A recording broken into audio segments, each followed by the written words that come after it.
Hello and welcome to a new episode of Pussy, Mind and Soul. This is your and my podcast for conscious entrepreneurship. This is about hearing new and different stories of how success and fulfillment can be.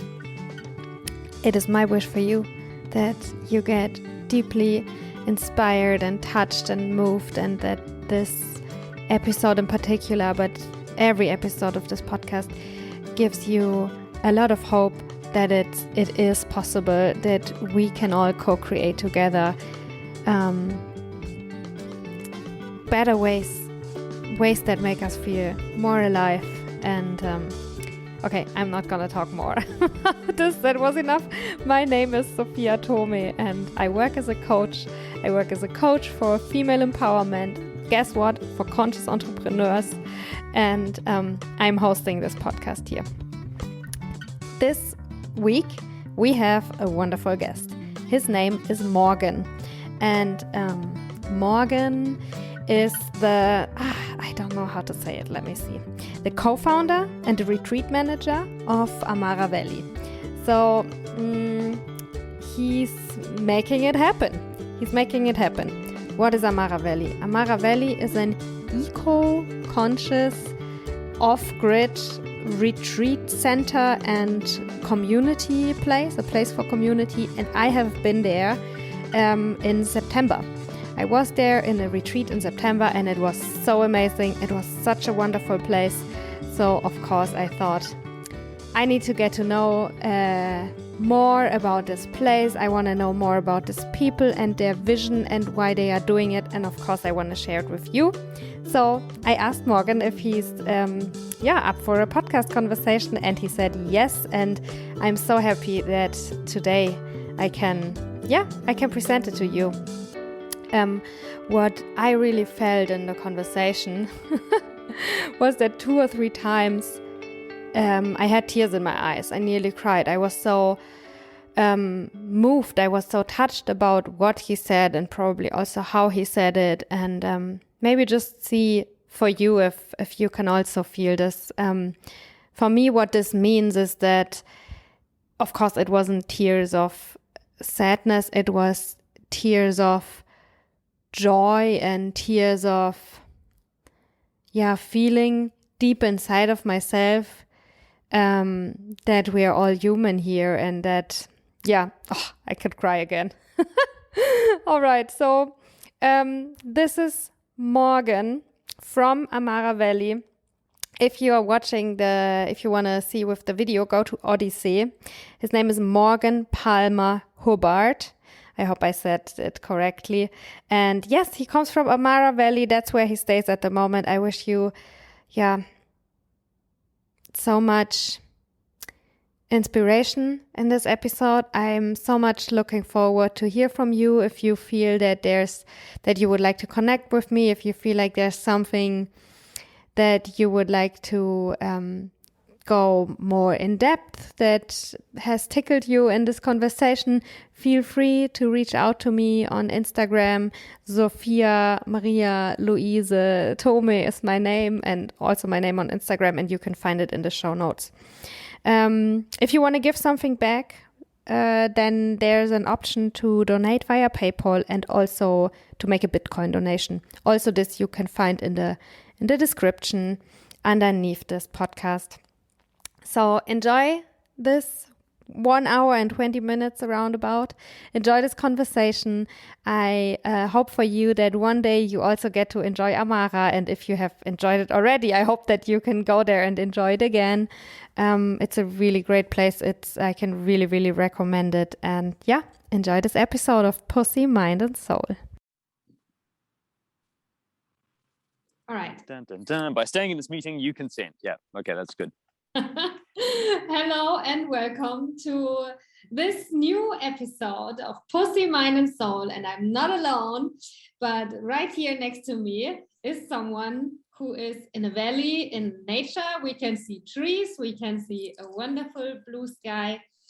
Welcome, Morgan from Amara Valley. I'm so happy that you are here. Just, I think, 2 or 3 weeks ago, I was with you, and now you are kind of with me. Yeah. No, it was great to meet you then, and I'm really happy to join you here now. So thanks for the opportunity. Yeah. Thank you for being open and ready to talk to me today about conscious entrepreneurship, I guess is the topic. Right.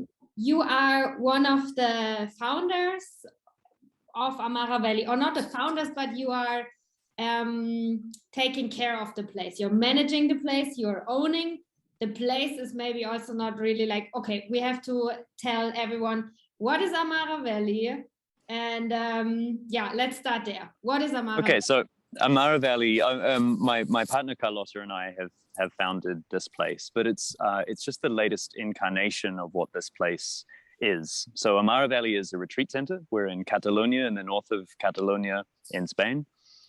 And we're just continuing on the work that has been going on in this land for some generations now. Before us, there was a spiritual community living here, developing the place as a retreat center. Before them, a yoga community. And my background is as a yoga teacher. So the last decade or so, I've mostly been focusing on teaching yoga and running teacher training, this kind of thing.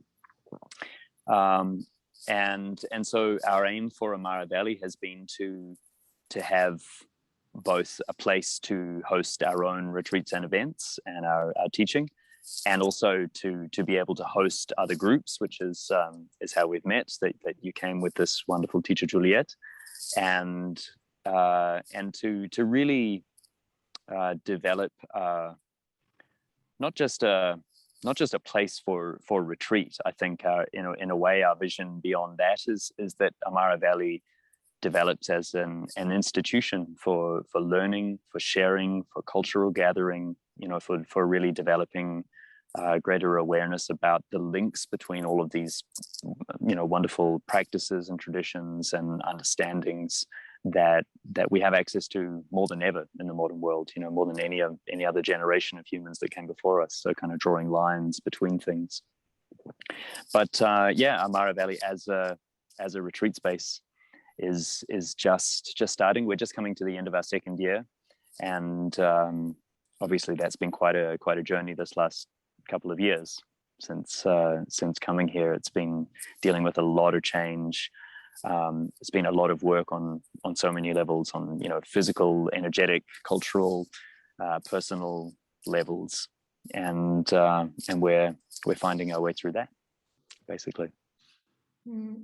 That was a really nice introduction. You know what leaves me still in awe about what's special about Amara Valley? I have not been to so many retreat centers, so I don't know. But what really impressed me is that it's off-grid. Can you explain what this means? So being off-grid means not connected to power or water or sewage grids in the way that we just take for granted in a city, and for most people, for most urban centers, it's just part of the background of life. It's invisible for most people. You flush your toilet and it just goes away, and most people don't even think where.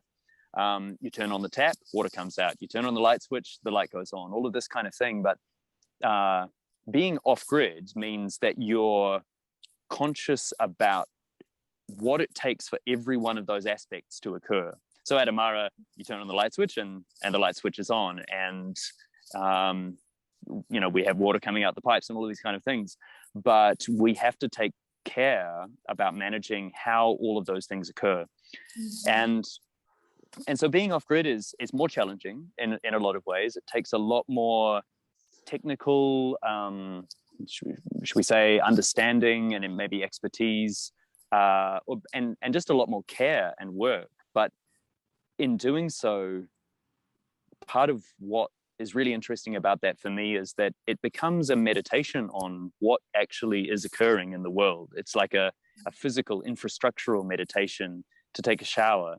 you know, to heat the water. When hot water comes out, it's like you know that it's because there's a fire burning that is heating the water, and there's you see the process of things, you see the life cycle much more clearly.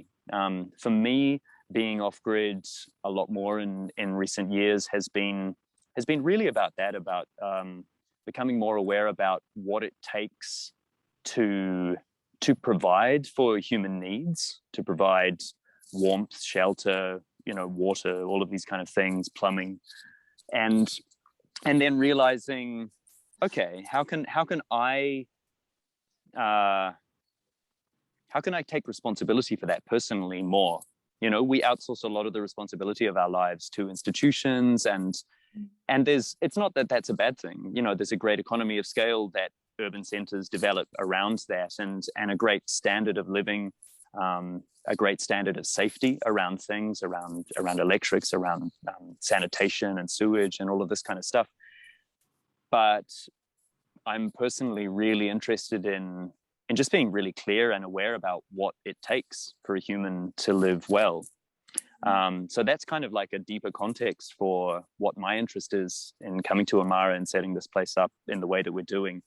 And something that I think is really valuable, especially for people who've never had that experience, to come to a place off grid, that it just changes a little bit your insight when you go back into your life, if you're in a city, if you're in a town, whatever it is, of going, how is this power being